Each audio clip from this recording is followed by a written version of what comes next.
Senator Rand Paul today made a strong attempt to vitiate the credibility of former CIA Director John Brennan, saying that he's, and I quote, monetizing his security clearance and that it should be removed from him. He even called on the president to do this.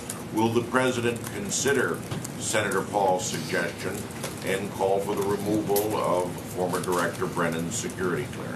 Not only is the president looking to take away Brennan's security clearance, he's also looking into the clearances of Comey, Clapper, Hayden, Rice, and McCabe. The president is exploring the mechanisms to remove security clearance because they've politicized and in some cases monetized their public service and security clearances. Making baseless accusations of improper contact with Russia or being influenced by Russia against the president is extremely inappropriate, and the fact that people with security clearances are making these baseless charges provides inappropriate legitimacy to accusations with zero evidence.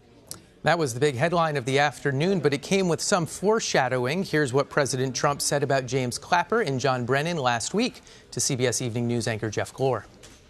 Do you think any intelligence agencies, U.S. intelligence agencies, are out to get you? Well, certainly in the past, it's been terrible.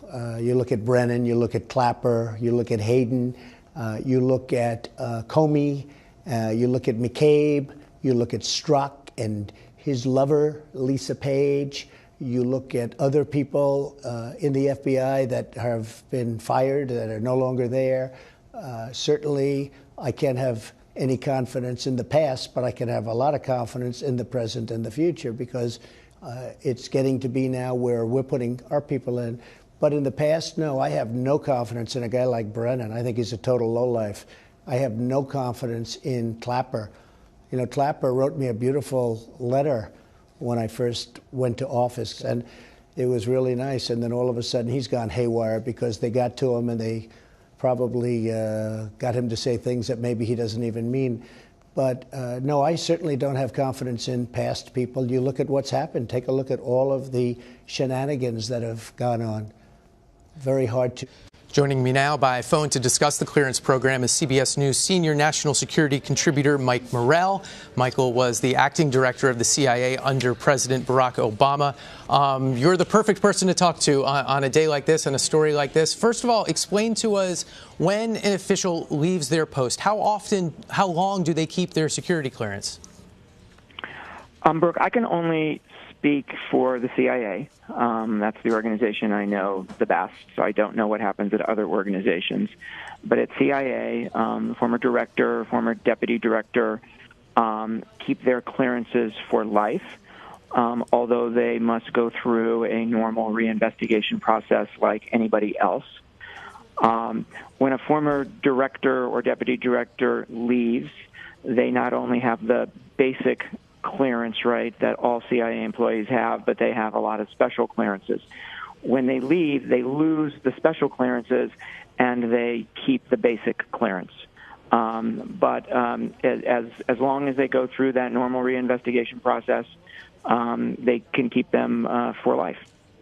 Okay, so the basic clearances, but not the specialized clearances. So I guess what does that mean going forward? There's been some talk that the Trump administration would want to be able to talk to these former officials so that, in a terrorist situation or something, they can come into a classified setting and discuss that new situation. Is that something that you can do with the basic clearance? Yes. So the purpose, right, the purposes of former senior officials holding clearances is not to benefit the individual. It is to benefit the government. It is so that current senior officials can reach out to those former senior officials in normal times or times of crisis and get their advice, ask them to look at things, ask them to react to things. So this is to the benefit. This is to the benefit of the United States government, not necessarily to the benefit of the individual. That said, there's a well-trod revolving door in Washington, especially lower-level employees. They get the security clearance, they leave the government, and then they can get a private sector job where that security clearance, which they wouldn't be able to get in the private sector or not nearly as easily, becomes a valuable tool in their job. Is it unfair to say that these officials are profiting from the clearance? So I think it is. It's not the purpose, right? It's not the purpose for a senior official to be able to monetize his time or her time in government. That is not the purpose.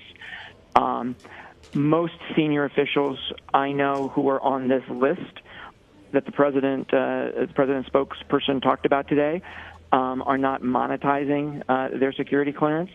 There are certainly officials who do, but most former senior officials are not the ones doing that. Do you worry this sends a chilling message?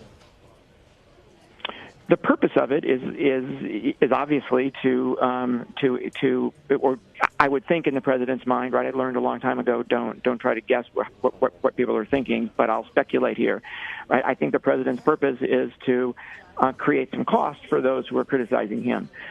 What's interesting is that the highest cost here will be to the government. And the benefit it gets out of being able to talk to these people rather than a cost to the individual themselves. Okay, former CIA Acting Director Michael Morell, thanks so much for your time. You're welcome. Good to be with you.